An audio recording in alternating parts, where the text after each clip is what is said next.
नमस्कार, वंदे मातरम। मैं हूं श्यामगिरी। आप देख रहे हैं हमारा चैनल मुद्दा भारत का। मुद्दा भारत का यानी मुद्दा आपका। मुद्दा सही में है आपका। आपका यानी केजरीवाल के आप पार्टी का। जी हाँ, हेमंत सोरेन जो झारखंड के मुख्यमंत्री थे, उनकी गिरफ्तारी के बाद जो है अब पूरा जो है जोर जो है केजरीवाल पे लगाया जा रहा है कि वो कब गिरफ्तार होंगे। और सब लोग यही देख रहे हैं कि आखिर में क्या होगा केजरीवाल का, क्या होगा आप पार्टी का। क्योंकि जिस तरह से ईडी जो है समन्स 5 बार दे चुकी है, अब जो है ईडी कोर्ट में भी गई है और कह रही है कि हमें जो है समन्स के बाद भी मुख्यमंत्री नहीं आ रहे हैं केजरीवाल, तो क्या किया जाए। तो मामला काफ़ी पेचीदा बना हुआ है।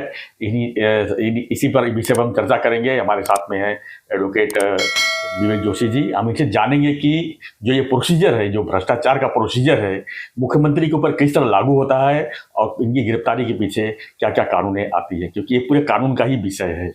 सर, आपका स्वागत है एक बार फिर से हमारे चैनल में। क्या कहेंगे सर, ये जो मामला बना हुआ है लोकसभा चुनाव के पहले, जिस तरह से राजनीतिक जो हलचल मची हुई है, जैसे झारखंड में हुआ, अब जो है दिल्ली में होने जा रहा है, महाराष्ट्र का भी मामला है, महाराष्ट्र में भी कोरोना काल में किए गए घोटाले पर जांच हो रही है, उद्धव ठाकरे करीबियों के ऊपर जो है धाड़ चल रही है, जिस तरह से इसको कैसे देख रहे हैं आप, इस कानून के हिसाब से कैसे बताएंगे आप। जय हिंद, वंदे मातरम। दोस्तों, सर ये पहली बात तो यह है कि ये कोई लोकसभा के चुनाव की वजह से नहीं हो रहा है जी।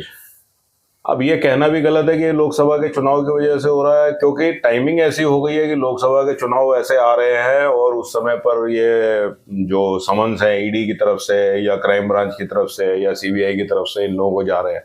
अब आप अगर करप्शन में लिप्त हो तो समन्स आपको ही जाएंगे, मुझे तो नहीं जाएंगे। बिल्कुल। अब चुनाव तो मेरे लिए भी है, मैं भी वोटर हूँ, तो मुझे क्यों नहीं समन आए? क्योंकि मैंने नहीं करा। जी। आपने किया तो आपको समन्स आए। अब जब आपको समन्स आए, आप देखिए समाज में कितना बड़ा रॉन्ग मैसेज दिया। ये लोग, सब लोगों को सिंपैथी है कि एक सिटिंग चीफ मिनिस्टर को गिरफ्तार कर लिया। मैं सोरेन साहब की बात कर रहा हूं। भाई, गिरफ्तार करने से पहले आपको 7 बार उन्होंने समन भेजे। जी। आप वहां जाते, एक आम आदमी जो सड़क पे चलने वाला आदमी है, जो नॉर्मल आदमी है, मेरे जैसा आपके जैसा, अगर उसको एक बार भी समन आए तो वो 24 घंटे में पुलिस थाने में हाजिर हो जाता, नहीं तो ये घर से उठा के ले जाते हैं।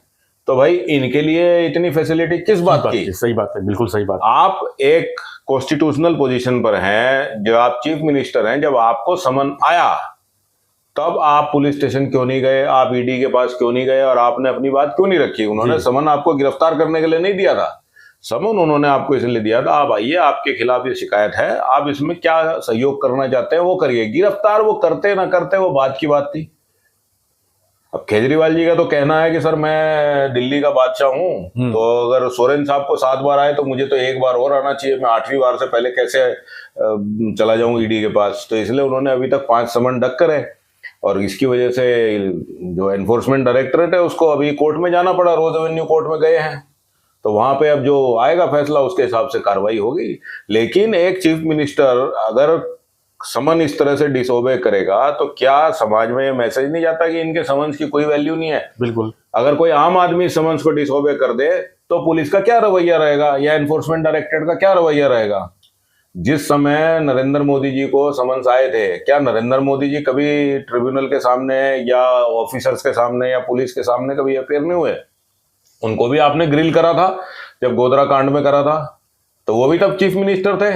अमित शाह तो जेल में गए थे। जेल में भी गए थे सर, वो भी नेता थे। बिल्कुल। तो ये एक सिंपैथी वेव जो चलाने की बात चल रही है आपकी तरफ से, टोटली गलत है। इन्होंने गलत काम किया है, इसलिए इनसे सवाल जवाब कर रहे हैं। सर, ये बताइए कि वकील की भाषा में कैसे, अगर 5 समन्स जा रहा है तो अगर एक आम आदमी के ऊपर 1 समन्स गया, 2 समन्स गया, तीसरे समन्स नॉन अवेलेबल वारंट निकल जाती है, तो क्या इसमें वारंट नहीं निकला होगा? आपको नहीं लगता है क्या 8 बार समन्स भेजने के बाद ही वारंट निकलेगा? ऐसा कुछ है? सर ऐसा कुछ नहीं है। आपको समन्स गए जी, तो आपको पुलिस के साथ या इन्वेस्टिगेटिंग एजेंसी जो है उनके साथ आपको कोऑपरेट करना चाहिए। जब तक आप कोऑपरेट करते रहेंगे, चाहे आप चीफ मिनिस्टर हो या आम आदमी जी, उससे कोई फर्क नहीं पड़ता। पुलिस और वो अथॉरिटी जो इन्वेस्टिगेटिंग ऑफिसर है वो आपको अरेस्ट नहीं करेगा। लेकिन अगर आप सही डिस्क्लोजर नहीं करते हैं तो उसके पास पावर है आपको अरेस्ट करने की, आपको अरेस्ट करके आपका इंट्रोगेशन करने की। इसलिए समन्स जाते हैं, समन्स इसलिए नहीं जाते, उनके पास तो भरपूर पावर है, वो तो बिना वारंट के आपको अरेस्ट कर लें। जी। भाई एफआईआर है आपके खिलाफ, वो तो बिना वारंट के भी अरेस्ट कर सकते हैं, लेकिन नहीं किया। क्यों नहीं किया? क्योंकि पुलिस वालों ने या ईडी वालों ने कानूनी प्रक्रिया फॉलो करी।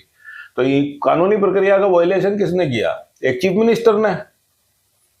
आप चले जाते, आपका केस मजबूत होता, आप जाते कोर्ट में, आप उनके पास जाते, ईडी के कमिश्नर के पास, आप अपना बयान रखते।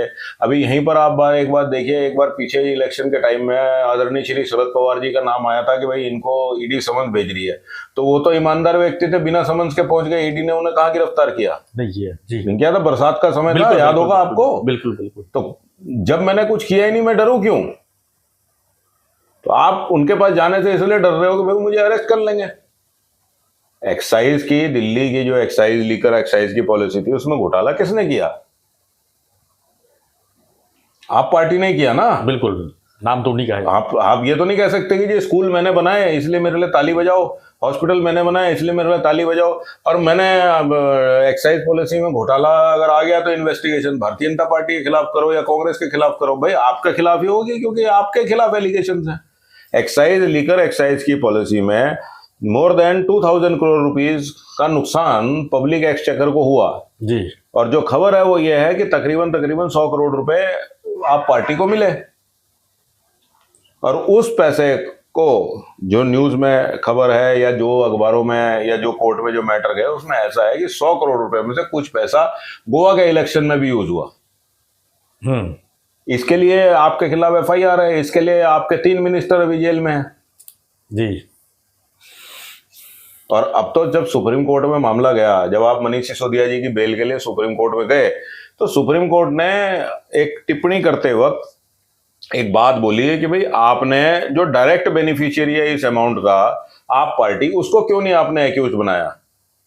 तो जैसे ही आप पार्टी एक्यूज बनेगी जी, वैसे ही केजरीवाल जी के ऊपर जो है गर्मी आएगी, हीट आएगी। क्यों आएगी?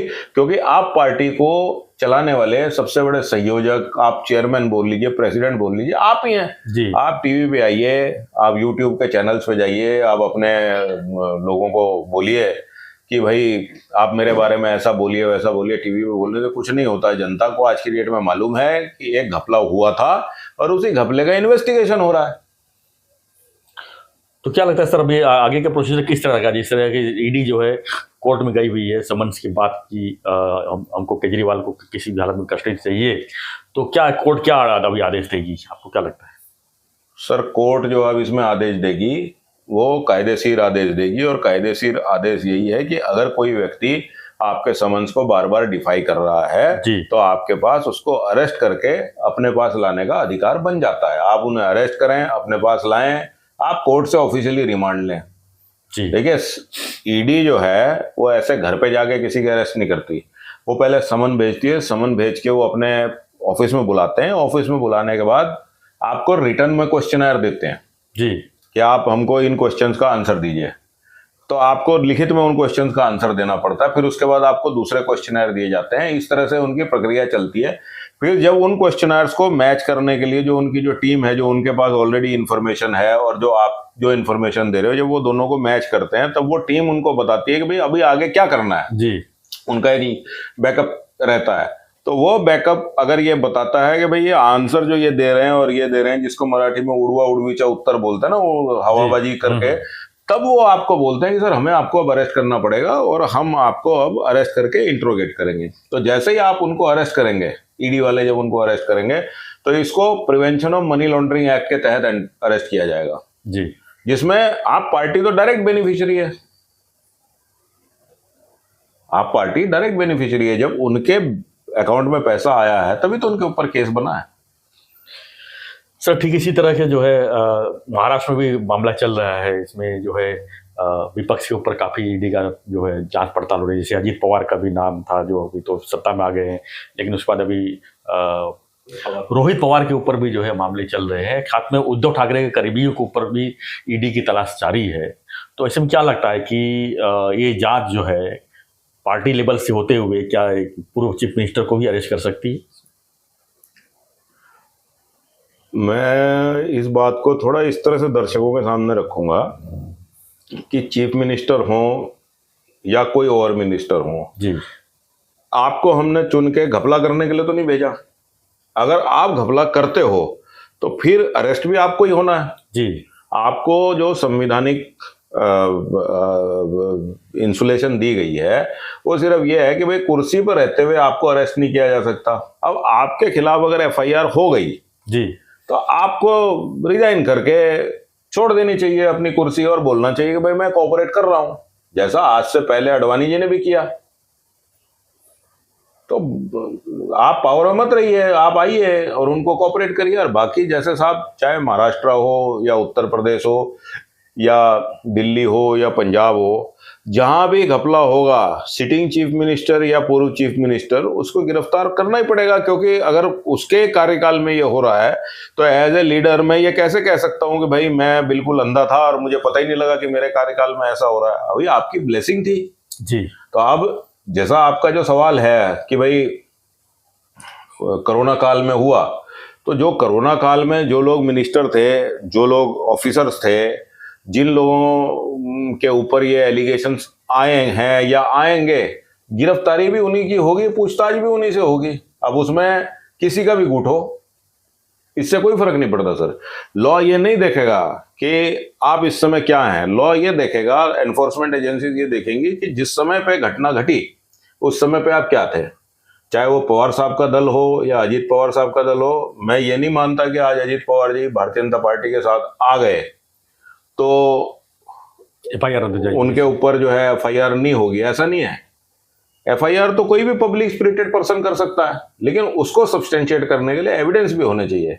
तो ये कोई बात नहीं है कि वो इधर आ गए तो उनके ऊपर नहीं होगी या उधर चले गए तो उनके ऊपर हो जाएगी। मुद्दा यह है कि अगर आप किसी फ्रॉड में, एलिगेशन में लिप्त हैं तो एफआईआर आपके ऊपर होनी है। और एफआईआर होने का मतलब ये नहीं कि आपको गुनहगार साबित कर दिया है। एफआईआर जो स्टार्टिंग पॉइंट है इन्वेस्टिगेशन का। एफआईआर होने के बाद पुलिस इन्वेस्टिगेशन करेगी। अगर उन्हें नहीं लगा, उनके पास कोई तथ्य नहीं आए, कोई एविडेंस नहीं आए, तो कोई आपको जबरदस्ती थोड़ी जेल डाल रहा है, छोड़ देगा आपको। आप बिल्कुल बरी होकर निकलेंगे। तो इसमें कोई डरने वाली बात नहीं है। एफआईआर तो होती रहती है, आपको कोऑपरेट करना चाहिए सिस्टम के साथ। धन्यवाद सर। तो हमारा चर्चा यही था कि जो इस समय विपक्ष के ऊपर जो ईडी कार्रवाई चल रही है, खासकर हेमंत सोरेन की गिरफ्तारी के बाद दिल्ली में जो अरविंद केजरीवाल के ऊपर जो लटकती तलवार की धार जो दिख रही है, उसको उसके ऊपर श्याम सर, मेरा एक ऑब्जेक्शन है, वो आप रिकॉर्ड कर लीजिए। आप शुरुआत से लेके दूसरी बार तक आप ये बोल रहे हैं विपक्ष के ऊपर कार्रवाई चल रही है। मैं फिर से आपके दर्शकों को ये बोल रहा हूं कि भाई कोई विपक्ष के ऊपर कार्रवाई नहीं चल रही। कार्रवाई ऐसे व्यक्ति के ऊपर चल रही है जिसने फ्रॉड किया होगा। अगर किया होगा तो वो फंसेगा, नहीं किया होगा तो नहीं फंसेगा। सिंपल सी चीज है। उसमें विपक्ष के प्रति या ये पार्टियां जो अभी सरकार में बैठी हैं, इनके प्रति हमें कोई सहानुभूति रखने की जरूरत नहीं है। हमने इनको चुन के वहां इसलिए नहीं भेजा कि आप वहां जाके फ्रॉड करो। जो खाएगा वो पछताएगा। अभी कल को दूसरे वाले आएंगे, आप निकालो इनके फ्रॉड, क्या दिक्कत है? सीधी सी बात है, आप प्रोसिक्यूट करो उनको। तो ये पक्ष विपक्ष की बात नहीं है सर, ये भ्रष्टाचार की बात है। हाँ, भ्रष्टाचार की बात है। ये कोई बदले की भावना की बात नहीं है। भाई बदला ले ले, मेरे से ले ले।